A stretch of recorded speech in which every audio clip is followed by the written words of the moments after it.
Support comes from the Missouri Forest Products Association. Missouri produces wood pallets, railroad ties, white oak barrels, hardwood floors, and more. Details on the variety of products made in the state are at choosewood.com. It's Thursday, April 6th. This is The Gateway. I'm Wayne Pratt. Missouri Secretary of State Jay Ashcroft is running for governor.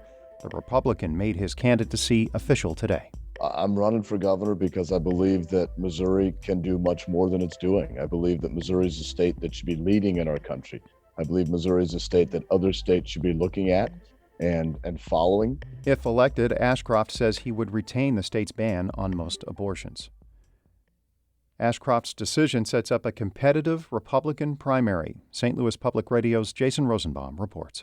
Ashcroft says he wants to advance conservative principles on education policy and public safety.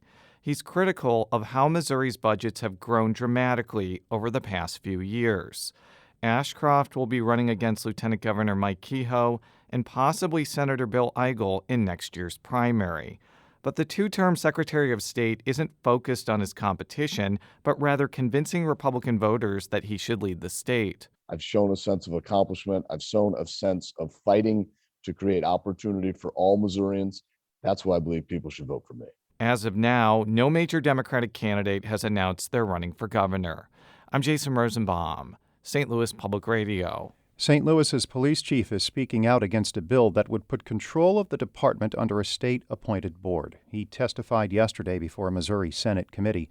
St. Louis Public Radio's Sarah Kellogg reports. The bill, which the House passed in early March, removes local control of the St. Louis Police Department. Instead, a 5-member board consisting of 4 governor-appointed members and the mayor of St. Louis would oversee the department. One of the people to speak against the legislation was St. Louis Metropolitan Police Chief Robert Tracy. Tracy says he doesn't know what it's like to do his job under state control. I'm asking for an opportunity to do my job. I only know local control. I've only worked under local control. And if you see through my track record, I've had success under that. St. Louis gained local control back through a statewide measure in 2012. That change was implemented in 2013 after more than 150 years under state control. In Jefferson City, I'm Sarah Kellogg, St. Louis Public Radio. Efforts to legalize sports gambling in Missouri are again hitting a roadblock in the state Senate. The Missouri Independent reports a bill passed by the House did not make it to a vote in the Senate yesterday after hours of debate. Members did vote against allowing video lottery games. Several opponents of the current sports betting proposal say it should not be approved without legalizing video gambling machines.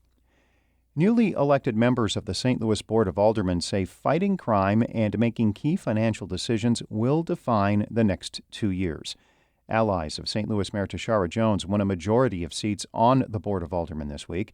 Alderman Tom Oldenburg says while progressives have that majority, it does not necessarily mean there will be total agreement on every issue. While I think that there is a majority of folks who would identify as progressive, the Black Caucus still remains very strong, and there's still no love lost between the caucus and white progressives.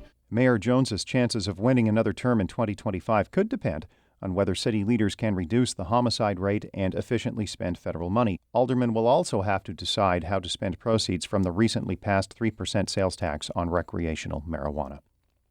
At least 5 people are dead following a tornado yesterday morning in Bollinger County, about 2 hours south of St. Louis. The National Weather Service says the area was hit by an EF2 tornado with peak winds of 130 miles per hour. The most severe damage was in the small community of Glen Allen. Governor Mike Parson visited the area yesterday, telling reporters that it's now about the families, loved ones, and picking up the pieces. St. Louis University is enrolling people in a clinical trial to see if the Mpox vaccine is as effective in people under 18 as it is in adults. St. Louis Public Radio's Sarah Fenton reports the trial is looking for adolescents, teens, and adults between 12 and 50. Mpox, formerly known as monkeypox, spreads through close contact with an infected person. It causes fever, flu-like illness, and trademark lesions. The standard vaccine dose is fully approved for use in adults. Last year, the FDA approved it for emergency use in minors. Dr. Sharon Fry is an infectious disease physician at SLU who's the trial's lead investigator. She says Mpox largely spreads through sexual contact, but young people who are not sexually active can be infected. We do want to be able to protect people who would be obviously sexually active and have contact, but we also want to be able to protect the people around them. The number of Mpox cases in the U.S. has slowed drastically since the 2022 outbreak. I'm Sarah Fenton, St. Louis Public Radio.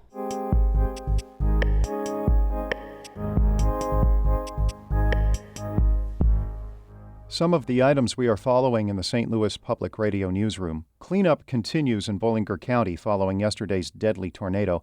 More assessment teams are expected in the area today. The National Weather Service says the storm's path length was more than 20 miles.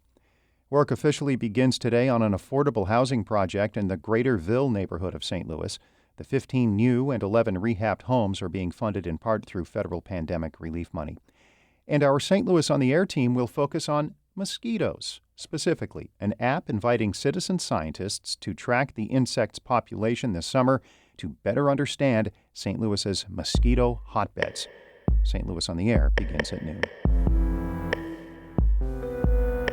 Ashley Listenby is the news director of St. Louis Public Radio. We are a listener-supported service of the University of Missouri-St. Louis. Music by Ryan McNeely of Adult Fur. I'm Wayne Pratt.